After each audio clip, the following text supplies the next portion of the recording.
Alright, so we're just going to have a little fun today. Nothing too specific here. What we're going to do is just tool around in the old Chevy here for kicks and giggles. Flip my kill switch here, tap that. There we go.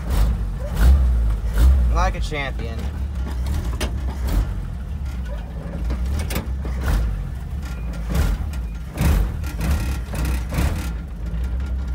Yeah, I just kind of wanted to go for a drive in the old Bel Air. Just take a minute to reflect, I guess. I do love vintage American iron, that's a fact. So it's kind of interesting, story time. My grandparents were into racing for a long time. My grandfather, he had a 1935 Chevrolet 3-window coupe that was number 44. He used that as a stock car. And he did that for a few years when he was like 18 or 19 years old. And his very first race, back when he was a kid, he actually rolled the stinking car. And of course his mother was there because, you know, she wanted to be supportive and watch him run his first race, and he rolls the thing on its roof.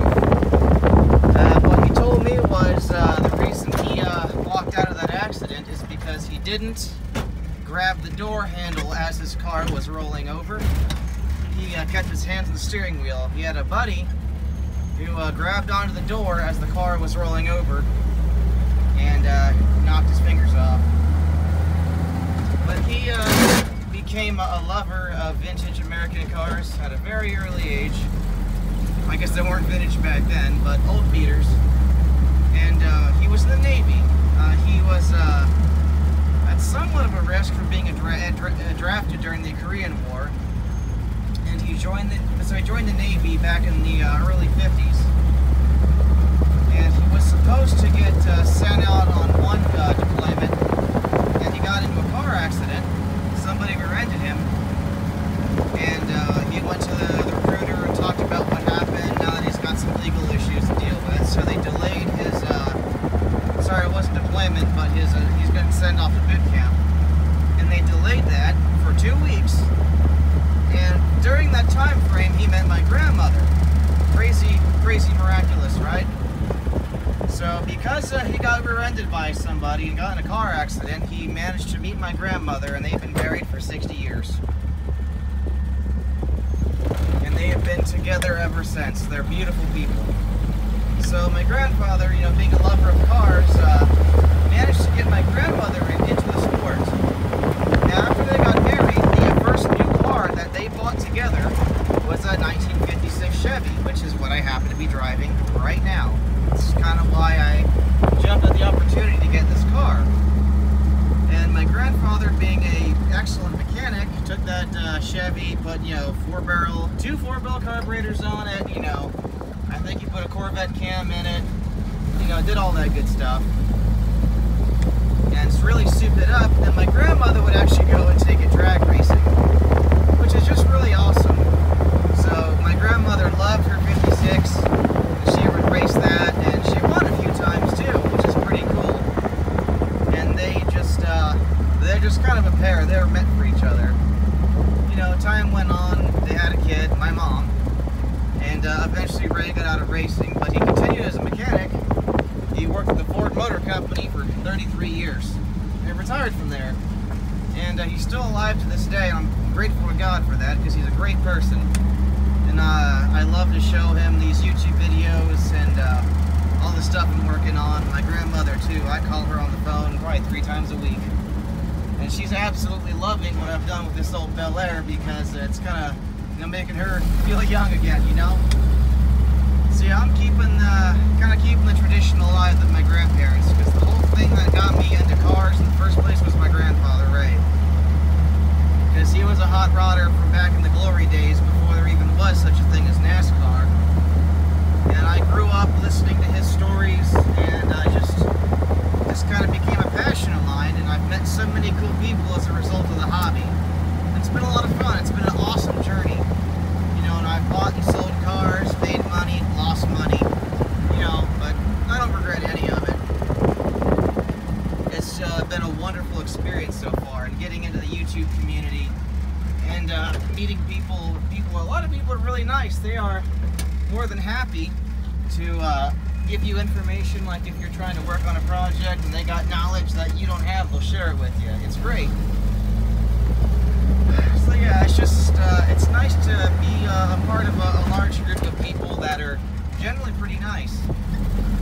As far as the Bel Air is concerned, it's run like a champion, you know. It's got good oil pressure. It's running at 160 degrees right now, and I don't think it'll go much over that, which is fantastic. And I think it'll perform really well at 24 hours of lemons. Oh, gotta watch out for the neighbor kids, don't want to run them over. But I think this old Chevy will perform great. And I'm really excited to race it, because like I said, the first car my grandmother ever raced in was a 56 Chevy. And the first car that I will ever be racing in is a 56 Chevy. So we're kind of coming full circle, which is really neat. It's kind of an honor to be able to carry on a tradition that your grandparents kind of left behind. So I'm kind of picking up the torch in a way by getting into this. It's more than about like just racing. It's about kind of being part of something bigger than yourself. You know, the adventure involved, meeting people. You know, I do a lot of traveling to find parts for cars because I'm a deal hunter. So I'll drive 300 miles to get a good deal on something. It's really just been a wonderful experience. I've been talking to people in the Lemons community, and they all seem really nice. A lot of folks on YouTube share information. It's just been a wonderful experience overall. And let's not forget just how much fun it is to drive classic cars. This thing here, it's not fast, it's not fancy, it's not any of that, but it's cool. And I've been taking one of my neighbors for rides on around the neighborhood, my buddy Timmy. He's 14 years old, and he's fallen in love with old cars just like I did when I was his age. And I'll probably do a YouTube video on this. I found a 53 Chevy sedan for dirt cheap that I'm thinking about buying for him and surprising him with. And we're going to build it, and by the time he turns 16, he'll have the coolest first car ever. But I don't know. I know this isn't really meaningful or important or inspiring or epic YouTube video or anything of that nature. I just wanted to sit back and enjoy the Bel Air for what it is, and share a little bit about myself and my inspiration for the car hobby with some of you people. I'm really grateful for my grandparents being the inspiration that they are, and just kind of where this journey has led me. Because it's, you know, it's gotten me into a lot of trouble, but I wouldn't change a thing. I've had so many wonderful experiences and met so many cool people in the car hobby. Been on a lot of adventures, and it's been great. And I think this Bel Air is going to be a really good adventure too. So just some reflection